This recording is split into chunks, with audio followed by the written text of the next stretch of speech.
브렌다 콜리전 교수는 영생은 시간의 지속과는 다른 의미라고 설명합니다.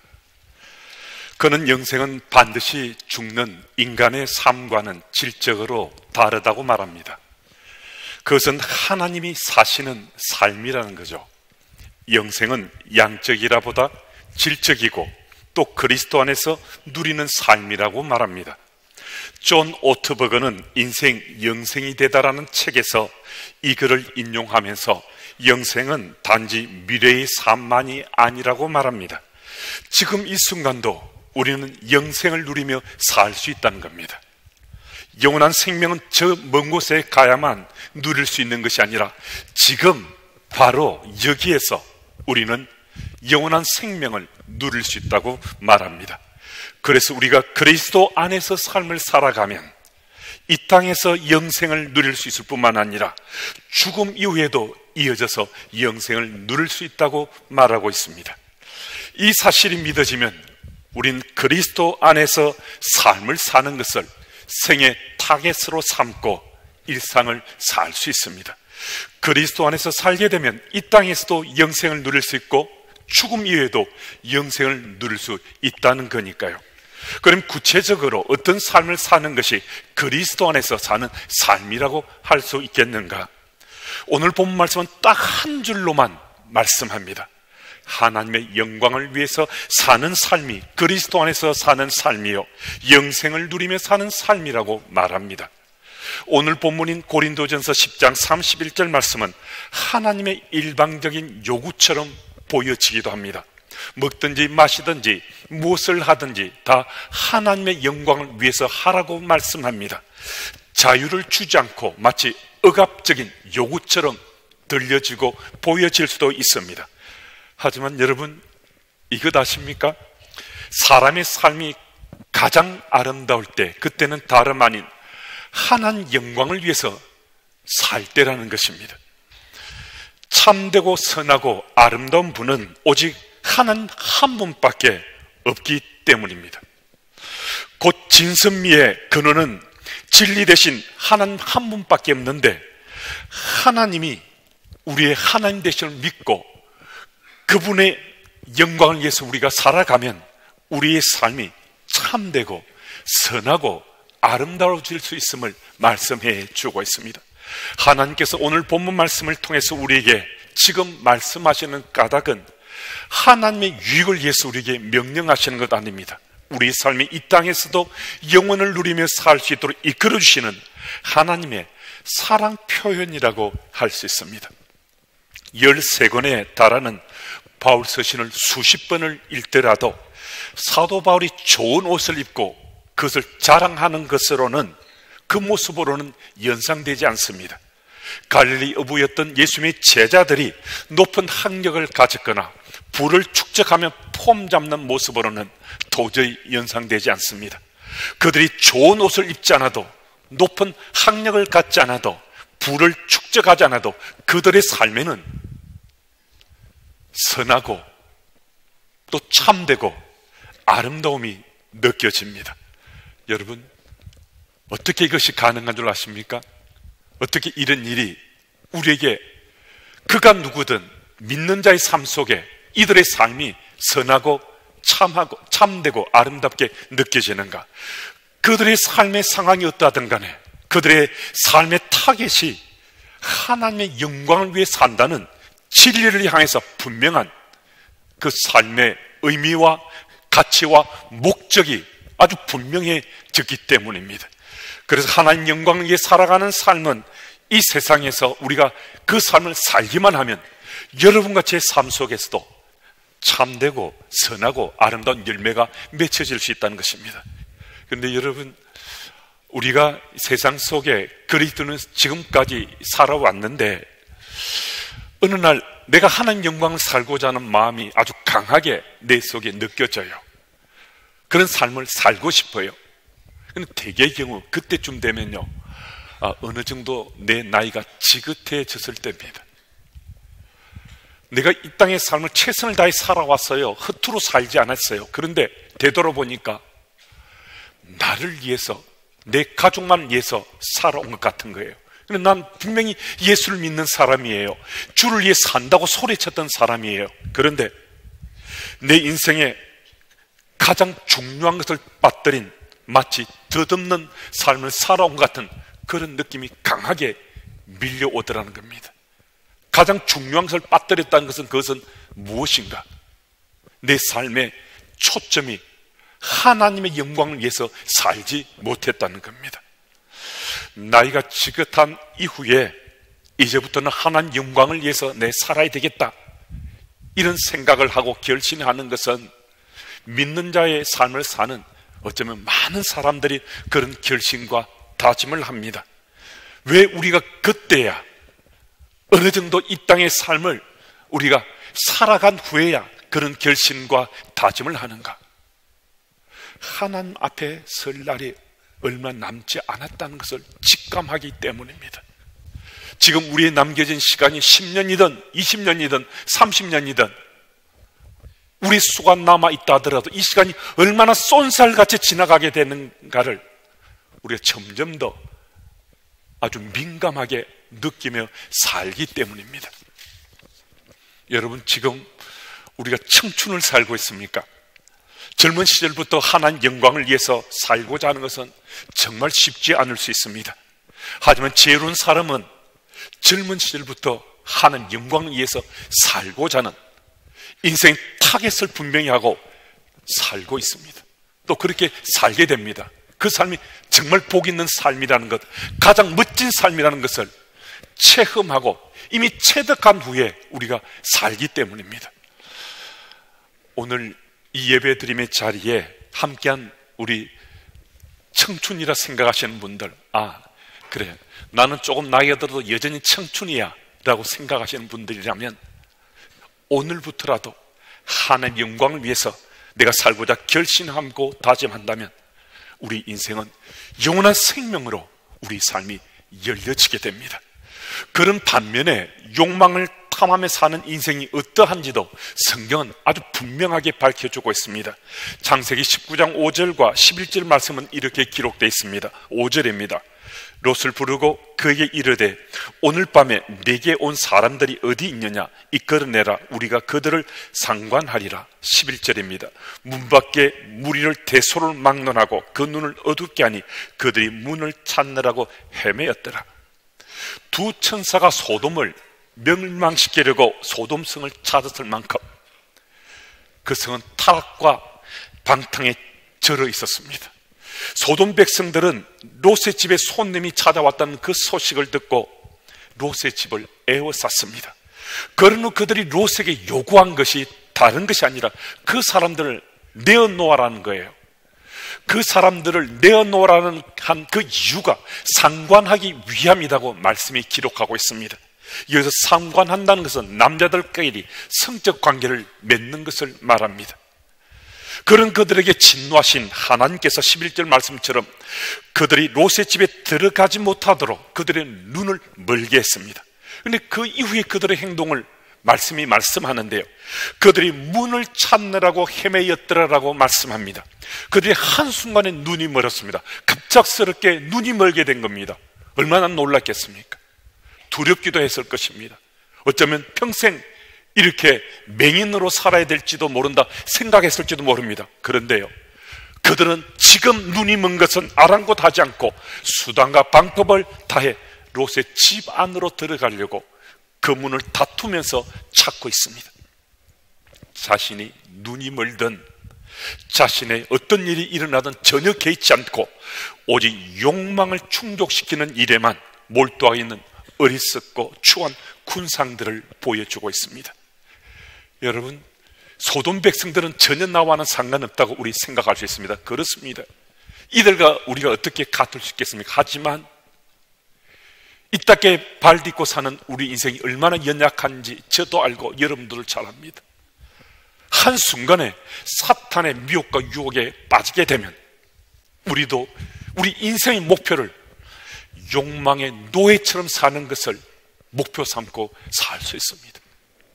쾌락을 즐기는 것, 욕망을 탐하는 것, 그게 하룻밤 자고 아침에 일어나서 내 생각이 그곳에 몰입되고 몰두하며 살 수도 있습니다. 그만큼 우리는 연약한 인생들이라는 겁니다. 그래서 우리는 이런 사단의 유혹과 미혹을 이겨내기 위해서라도 우리의 삶의 타겟이 하나님 영광을 위해서 살고자 하는 그런 마음의 소원 갖고 살 수 있어야 된다는 겁니다. 하나님 영광을 위해 살고자 하는 목표를 정하고 영원한 생명을 누리기를 원하는 분들에게 헨크 헤네그레프가 쓴 바벨탑에 갇힌 복음이라는 책에서 제안하는 ABCD를 그 방법으로 좀 말씀드리고 싶습니다. A는 아멘입니다. 지속적이고 마음이 통하는 의사소통 없이 그 관계가 발전되기는 쉽지 않습니다. 인간관계뿐만 아니라 하나님의 관계도 마찬가지입니다. 하나님과의 관계를 더 친밀하게 하기 위해서는 우리는 하나님과 반드시 의사소통해야 됩니다. 하나님과 의사소통하는 것은 기도보다 더 민감한 것은 없을 수밖에 없습니다. 기도를 통해서 우리는 하나님과 친밀하게 소통하고 교제할 수 있습니다. 그러므로 기도의 끝에 오는 아멘은 하나님과 우리가 의사소통하고 있다는 것을 상징하는 상징의가 될 수 있습니다. 우리 삶이 이 아멘으로 준비될 때 여러분과 저는 이 땅에 발딛고 살지만은 하나님의 영광을 위해서 사는 삶을 지금 살고 있을 수 있습니다. B는 바이블, 성경입니다. 성경은 응답받는 기도 생활의 기초일 뿐만 아니라 믿는 자의 삶을 살아가는데도 기초가 될 수 있습니다. 기도가 우리 입장에서 하나님과 기본적인 소통 방법이라면 성경은 하나님이 우리가 소통하시는 기본적인 방법이라고 할 수 있습니다. 말씀 속으로 우리가 걸어 들어가는 것, 말씀이 우리 속에 들어오는 것, 그것보다 더 우선되는 일은 믿는 자에게 없습니다. 하나님 말씀이 우리 속에 역동합니다. 말씀 속에 우리의 삶이 조명되는 그 시간들을 계속해서 우리는 지경을 넓혀가며 살게 됩니다. 그 삶이 있을 때는 우리는 항상 하나님과 소통할 수밖에 없습니다. 그 소통함 속에서 우리는 하나님의 영광 위에서 살고자 마음에 소망하게 됐습니다. 우리의 삶을 말씀의 조명하에 오늘도 우리가 살고 있다면 우리는 분명히 우리 인생의 타겟을 하나님의 영광 위에 살고 있을 것입니다. 그리고 C는 처치입니다. 성경은 교회를 그리스도의 몸이라고 표현합니다. 우리 몸이 하나지만 우리 지체가 참 많잖아요. 그처럼 그리스도의 몸인 교회도 하나지만 많은 지체들로 구성되어 있습니다. 예수님을 나의 구주로 영접하게 되면요, 우리가 어느 교회에 속했든 간에 우리는 이미 보편적인 교회의 일원이 되는 겁니다. 그래서 하나님이 세우신 교회 안에서 믿음의 삶을 나누면서 하나님을 경배하고 우리가 하나됨을 느끼기도 하고 하나님의 자녀됨을 증거하기 위해서 걸맞는 삶을 살려고 서로를 세워가면서 이 교회 공동체를 이루어갑니다. 우리가 교회 안에서 일에 충실할 때 우리 삶은 하나님 영광을 위해서 살고 있다 할 수 있습니다. D는 디펜스입니다. 방어입니다. 이단 사이비가 다시 창궐하고 있는 이 시대에 기독교 신앙을 수호하기에 싸워야 된 그 싸움이 점점 뜨거워지고 있습니다. 우리는 소위 후기 기독교 사회로 들어왔습니다. 이 사회에서는 왜 믿느냐와 더불어서 무엇을 믿느냐의 중요성이 점점 더 커지고 있습니다. 이런 관점에서 우리는 우리 신앙을 수호할 수 있어야 된다는 것입니다. 우리 신앙을 지킬 수 있어야 된다는 겁니다. 베드로전서 3장 15절 말씀은 좋은 지침이 될 수 있는 말씀입니다. 너희 속에 있는 소망에 관한 이유를 묻는 자에게는 대답할 바를 항상 준비하되 온유와 두려움으로 하고, 대답할 바를 항상 준비해도 온유는 사람과 사람의 관계 속에 우리는 온유함으로 준비해야 된다는 겁니다. 하나님과 우리 관계 속에서는 하나님을 경외하는 두려움으로 우리의 삶을 준비해 갈 때 우리는 하나님 영광을 위해서 우리 신앙의 자를 지켜가면서 오늘도 믿는 자로 살아갈 수 있다는 것입니다. 이는 에센셜스, 핵심에 대한 메시지입니다. 기독교의 본질적인 가르침을 잘 깨닫고 기억하며 살아야 된다는 것입니다. 예수께서 이 땅에 오신 성육신에 대해서, 하나님의 아들 대신 예수 그리스도 신성에 대해서, 예수께서 십자가에서 죽으시고 죽음을 깨뜨려 부활하심에 대해서, 우린 분명한 믿음으로 기독교의 핵심 가치들, 핵심 메시지를 품고 살아갈 때 우리는 오늘도 하나님의 영광을 위해서 살아가는 삶을 살고 있다라고 말할 수 있다는 겁니다. 전술한 이 A, B, C, D, E는 우리가 하나님께 영광을 돌리고 분명한 인생의 목표를 정하고 우리가 살고자 할 때 필수적으로 밟아야 될 5가지 단계라고 말해주고 있습니다. 여러분, 적지 않은 그리스도인들이 세상 속에 지금 내가 발딛고 살아서 일상 속에서 하나님 영광을 드러내는 것, 이거는 정말 거의 불가능하다고, 교회 안에서는 가능한데 세상 속에서는 이걸 힘들어서 못하겠다고, 내가 너무나 바쁘고 분주하게 내 앞가람을 하고 살기도 힘드는데 어떻게 하나님 영광을 드러내면 살 수 있겠냐고. 그런데요, 의외로 적지 않은 그리스도인들이 일상 속에서 하나님 영광을 드러내려고 치열하게 씨름하며 또 살고 있습니다. 정말 바쁘고 분주하게 살고 있지만은 나의 삶의 의미와 가치와 목적이 주를 위해 산다는 분명한 그 인생의 타겟을 정하고 산다는 것입니다. 한번 곰곰이 한번 생각해 보시면 나는 전자의 삶인가 후자의 삶인가? 후자의 삶을 사는 것이 정말 복된 삶이죠. 우리는 그리스도인이니까 말입니다. 그런데 지금 우리가 설령 전자의 삶을 산다고 하더라도 너무 마음이 불편하지 않았으면 좋겠습니다. 우리 하나님은 죽으신 하나님이 아니시라. 지금도 살아서 역사하시는 하나님이십니다. 내가 후자의 삶을 지금 살지 못한다 하더라도 살아 역사하신 하나님께서 정말 오래전에 내 삶을 간섭하시고 내 삶에 타치하셔서 내 삶이 하나님의 영광을 위해서 살 수 있도록 주께서 내 삶을 인도해 주실 것을 믿기 때문입니다. 출애굽기 4장 12절 말씀을 보면 하나님께서 모세에게 가라고 명하셨습니다. 무슨 말씀이신가? 하나님께서 모세에게 출애굽의 리더로 너를 세웠으니 너는 지금 애굽으로 가서 바로 앞에 서서 내가 네게 명한 말씀 선포하라고 말씀하셨습니다. 하나님께서 가라라고 모세에게 명하셨다면 모세의 그 스텝에 대해서는 하나님이 책임져 주신다는 거잖아요. 그런데 모세는 하나님께서 말씀하신 이 말씀을 처음에 믿지 못했습니다. 주저했습니다. 그래도 어쩔 수 없이 하나님 명에 따라 갔는데요, 바로 왕 앞에 한 번 섰습니다. 또 한 번 섰습니다. 한 번씩 바로 왕 앞에 설 때마다 하나님께서 자신의 삶을 얼마나 강하게 역사하시는지, 하나님께 얼마나 놀랍게 자신의 인생을 책임지고 계시는지 그 사실을 깨닫고 그는 주께서 내 인생의 길잡이 되실 뿐만 아니라 하나님의 영광을 위해서 자신의 삶이 들어져야 되는 것도 그는 깨쳤습니다. 이 시를 살아가는 여러분과 저도 마찬가지입니다. 우리에게도 하나님이 세상 속으로 나가라 하는데 세상 속으로 나가는 것이 염려스럽고 걱정되기도 하고 두려울 수도 있습니다. 교회 안에서 믿는 우리들끼리 우리들의 천국 속에 우리가 산다는 거, 이건 참 좋습니다. 그런데 세상 속에 나가서도 내가 믿는 자의 삶을 사는 것, 이건 걱정, 근심뿐만 아니라 두렵기도 할 수 있습니다. 그런데 하나님께서는 우리 보고 반복해서 말씀을 통해 말씀하세요. 우리는 교회 안의 그리스도인이 아니라 세상 속의 그리스도인이라는 겁니다. 교회 안의 소금이 교회 안의 빛이 아니라 세상 속의 소금이고 세상 속의 빛이라고 말씀하십니다. 그러면 어떻게 할 것인가? 여러분, 어떻게 하면 좋겠습니까? 첼로 역정의 저자인 존 번연이 하나님에 대한 자신의 신앙 때문에 베드포드 감옥에 갇혀 있을 때 그는 사형 선고를 받은 사형수 신분이었습니다.